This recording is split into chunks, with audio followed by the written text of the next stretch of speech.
Bonjour, dans cette vidéo, nous allons changer les disques de frein et les plaquettes de frein. Donc on va mesurer ensemble l'état de l'usure du disque. On va regarder, c'est des disques Brembo ceux-là. Et on va regarder l'usure minimum qu'il faut avoir dessus. Et après, on va rechanger par disque et plaquettes neuves. Donc voilà, c'est parti. Déjà, premièrement, il faut lever la voiture. Et là, c'est une aventure déjà pour essayer de pas l'abîmer, pour pas qu'elle glisse. Elle fait quand même un certain poids. C'est qu'une RS3, mais quand même. Donc, on a monté avec le cri. Vous verrez, normalement, j'ai déjà dit sur d'autres vidéos, mais je vous le dis quand même. Vous avez normalement un repère. Un repère là, vous ne le verrez pas bien. Vous avez un petit repère là. Hop, vous voyez, ça fait... Voilà. Et en face, vous avez la longueur pour poser votre cri. Donc, devant, nous l'avons posé... Dessus, attendez, je vais chercher ma lampe. Donc, je l'ai posé comme la dernière fois, quand j'avais fait la vidange, démontage du carter d'huile pour tout nettoyer, regarder tout ça. Donc, voilà, là c'est pris devant, là, comme ça, parce que j'ai essayé de le mettre là, et ça commence à glisser, vous le voyez. Donc, très mauvaise idée, je voulais le mettre plus à l'extérieur, mais bon. Apparemment, on ne supporte pas. Et derrière, pareil, vous avez un petit marquage, et vous mettez... les deux, comme ça, vous êtes tranquille, elle est sécurisée par les chandelles, et en plus j'ai mis les sécurités dessus, car les grilles ont de sécurité, pas celle de derrière. Allez, c'est parti.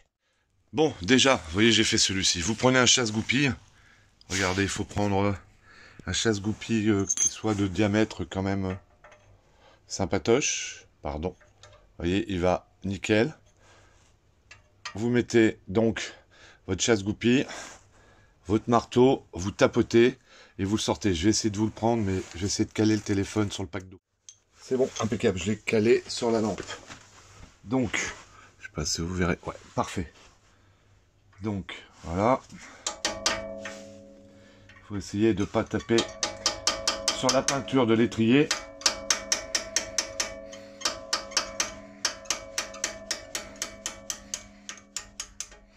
Voilà. Là, vous essayez de jouer avec. Hop, je vais... C'est un peu... gripper dedans, c'est un grand mot, mais c'est un peu pris dedans. Donc, ce que je vais faire, je vais l'enlever. En fin de compte, vous finissez de l'enlever, en haut et en bas. Vous faites jouer un peu avec ça. Vous voyez, ça va venir au bout d'un moment, c'est en train de venir, en haut et en bas. Et vous sortez le système. Vous voyez, je vous montre. J'ai passé le petit chasse-goupille au-dessus de cette plaque qui fait ressort. Après, j'appuie un petit peu dessus. Hop. Et après, vous l'enlevez. Voilà. Vous appuyez sur la plaque, vous l'enlevez délicatement et vous enlevez la plaque. Vous faites pareil pour celle de dessous. Après, vous avez le connecteur qui est sur la plaquette ici, là. Donc moi, ce que j'ai fait, on voit pas super, je l'ai enlevé de son logement, vous verrez. Vous avez un logement, vous l'enlevez, et après vous appuyez sur la languette et vous le sortez. Avec un tournevis ou un truc comme ça. Voilà. Je vous montre quand même. Vous voyez. Hop, il est là. Avec la plaquette. Rectification, vous n'appuyez pas dessus, je viens de le faire. Il faut le tirer en arrière. Vous voyez, vous l'amenez en arrière. Essayez de le caler. Il ne voudra pas, tant pis. Donc, vous voyez, vous prenez et vous l'amenez par là. Comme ça. Hop, vous le tirez en arrière. Et le câble vient tout seul. Ensuite, ce que je fais, c'est que j'ai pris un petit tournevis comme ça. Je le passe dedans et sur la collerette, je ne sais pas si vous le voyez là. Ouais, voilà, vous avez la petite collerette là. Je me prends sur la collerette et la plaquette et je fais basculer en arrière pour amener les pistons. Je vais faire pareil de l'autre côté, en haut. Et après en bas, je vais bien ramener les pistons à point zéro. Tout compte fait, je vais les faire une par une parce que quand vous ramenez d'un côté, après si vous ramenez de l'autre, ça ramène la plaquette. Donc j'ai bien amené à fond. Donc maintenant, il faut que je la sorte. Hop, voilà. Voilà. Donc la première plaquette, c'était du Brembo. Encore en bon état. Mais de toute façon, j'ai changé les disques. Donc voilà. Je vais vous montrer par quoi j'ai remplacé, qui est beaucoup moins cher. Et j'ai regardé pas mal sur pas mal d'endroits et ils disent que c'est pas mal. Donc que c'est bien. Et surtout beaucoup moins cher. Voilà. Tout en étant tout aussi efficace. Donc pareil pour les 3 autres. Juste pour celle du fond, elle avait un petit peu de mal à sortir. Donc j'ai pris la pince multiprise et ça vient vraiment tout seul. Après, vous prenez bien sur le bout, de chaque côté, vous faites une fois là, une fois là, une fois là, une fois là. Et après, ça vient bien. Ensuite, vous avez 2, un comme ça et un ici, vous voyez. Ici, je vous fais voir où ils sont. Hop, ils sont là et là. C'est une clé Allen de 10. Une clé Allen de 10. Hop. Je sais pas, comme d'hab. Attendez, bougez pas. Voilà. Une clé Allen de 10. Je mets au bout une clé à pipe de 10. J'ai mis auparavant un petit peu de dégrippant. Et vous enlevez vos 2 boulons à Allen. Et après, j'ai pris un petit bout de câble électrique. Parce qu'il va s'en aller directement. Donc vous le prenez dedans. Hop, vous le prenez à l'intérieur. Et vous le mettez sur un ressort d'amortisseur pour le faire suspendre. Pour éviter que la durite de frein soit tendue. Voilà. Ensuite, vous prenez un embout Torx 30. Torx 30. Moi, je vais le mettre dedans comme ça. Je vais tapoter au marteau pour essayer de le décoller. Auparavant, j'ai encore mis un peu de dégrippant. Ensuite, moi, je vais le mettre... j'ai un petit embout comme ça pour le mettre sur le petit cliquet. Donc, vous l'enlevez. C'est ce qui va libérer votre disque pour vous puissiez le sortir. Alors, en faisant comme ça, moi, il est super bienvenu. Il n'y a pas eu de problème. C'est pour les fois où ça vient pas du tout, ça foire et qu'il faille percer dedans. Bon, ensuite, là, bah, vous sortez votre disque. Moi, j'ai pas encore fait. Il doit être collé, sûrement. Donc, s'il vient pas, vous le tapotez un peu comme ça, un peu par là, un peu par là. Et normalement, il devrait sortir. Donc, vous sortez votre disque. Là, voilà, j'ai tapoté un tout petit peu en le faisant tourner. Il est venu quand même super bien. Donc là, maintenant, gros nettoyage, hein, vous voyez. La rouille partout, donc j'ai passé un coup de brosse métallique, un petit peu de graisse cuivrée, et puis bah remontage en sens inverse. Et je sais pas si vous remarquez, mais c'est hyper simple à faire hein, sur une Audi. Hein. C'est une Audi RS1, c'est vraiment super bien fait. Auparavant, moi ce que je vais faire, je vais tout décrasser, tout nettoyer bien. Je vais essayer de bien nettoyer l'étrier pour qu'il reprenne sa couleur bien rouge, bien nettoyer, bien le dégraisser, enlever les plaquettes de frein.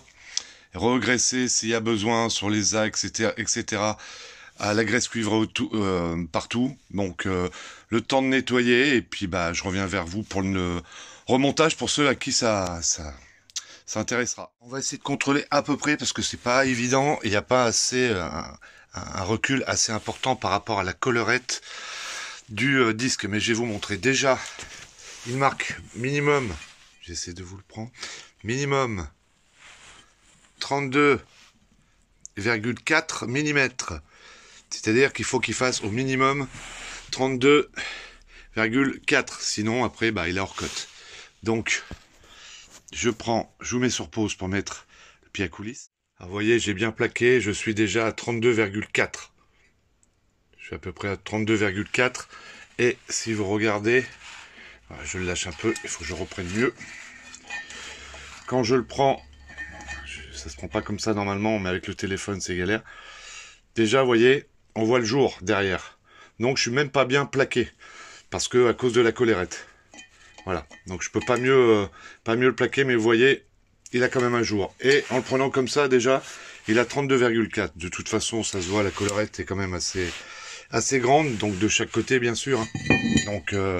Donc voilà. Donc avant de passer au contrôle technique. Et puis j'avais acheté en me disant de toute façon que je voulais changer les freins. J'ai dit hop, je change. Donc je vais faire voir ce que j'ai pris. Ça sera pas du Brembo. Voilà. Donc ça se ressemble énormément. C'est pas exactement pareil par rapport au bol. Vous voyez. Mais ça se monte en lieu et place pareil.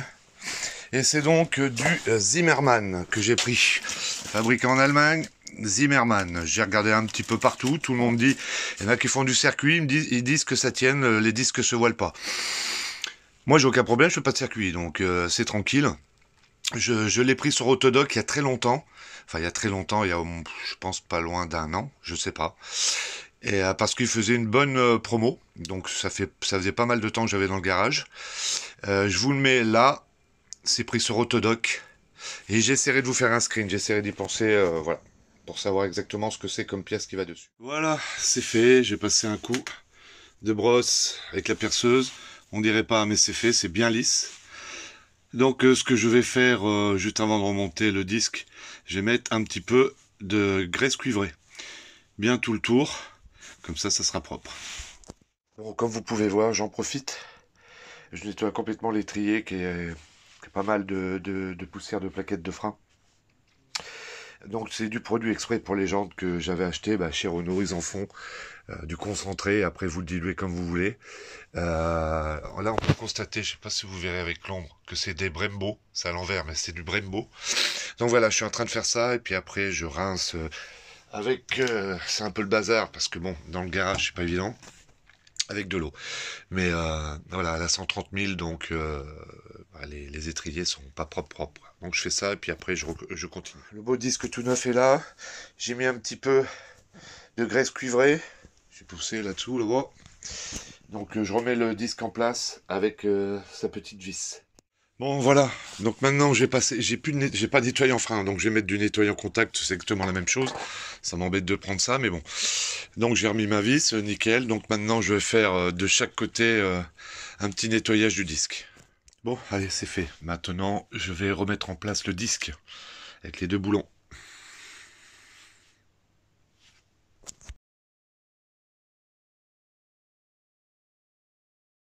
Là, voilà, c'était vendu avec... c'était un kit, quoi, plaquettes plus disque, donc.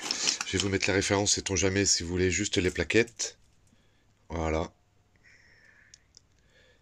Voilà. Là, je vous ai laissé le temps de regarder. Bon, c'était pris sur Autodoc, mais avec les disques. Donc, voilà, j'essaierai de vous mettre à la fin de la vidéo le screen carrément où j'ai pris à Autodoc. Donc maintenant, on va remettre les plaquettes. Hein. Donc, plaquettes avec les tôles anti-bruit. Hein. Donc je remets ça, mais je vous dis après. Je vous montre vite fait quand même les plaquettes anti-bruit, les tôles. Donc il y a un scotch, vous l'enlevez, vous le collez sur chaque plaquette. Parce que tout le reste est là. Là, j'ai mis la tôle anti-bruit.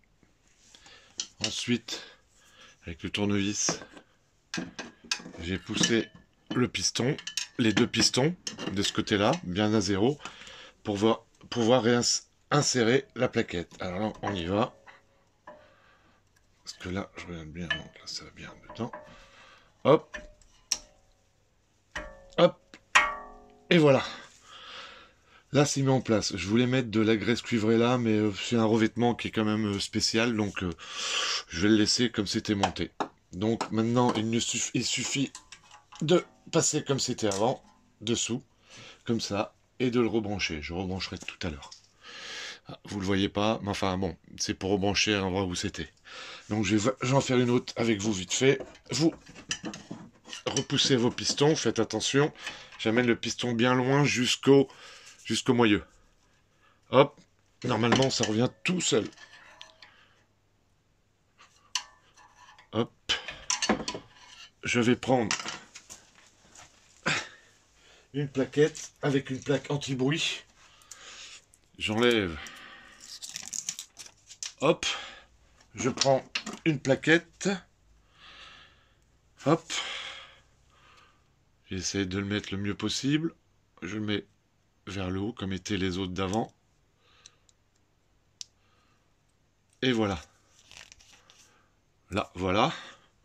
Et je l'insère. Ah, décoller. Ah, attendez. Je vais le mettre. Hop. Hop. Et voilà. Vous faites pareil pour les deux autres en bas. Et le tour est joué. Bon, ensuite, j'ai nettoyé, j'en ai passé un coup, c'est mieux. Vous replacez votre tôle comme vous l'avez enlevé. Vous repassez dedans.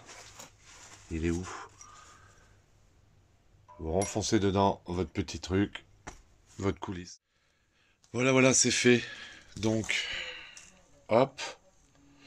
Il faut bien renfoncer. Moi, j'ai pris avec le marteau. Après, j'ai tapé pour bien que ça ressorte comme ça, vous voyez. Faut que ça ressorte, hein. Voilà. Donc, maintenant, il ne vous reste plus qu'à brancher votre câble électrique que vous faites passer par-dessous pour pas que ça gêne et que vous rebranchez dessus. Et après, bah, vous remettez votre roue dessus, comme j'ai marqué sur le screen, 120 Nm pour le serrage de la jante pour ceux qui ont une clé dynamométrique. Surtout, je vais le mettre en même temps sur l'écran, avant de partir. Enfin, après, vous aurez l'autre à faire de l'autre côté. Je vais pas vous le montrer, c'est exactement le même principe. Et après, surtout, la première des choses à faire, avant même de démarrer, vous faites des appuis sur la pédale de frein pour ramener les plaquettes sur le disque. Surtout, très important, vous pédalez, vous pompez sur la pédale de frein. Donc voilà, sur ce, bah moi je vais passer un petit coup de polish sur le disque, sur l'étrier, ça sera plus joli. Là, ça donne un petit peu mieux au téléphone, mais c'est mat, c'est tout mat. Donc je vais passer un coup de polish, je remets mon câble électrique et puis je fais l'autre côté. Allez, bonne mécanique et bon courage.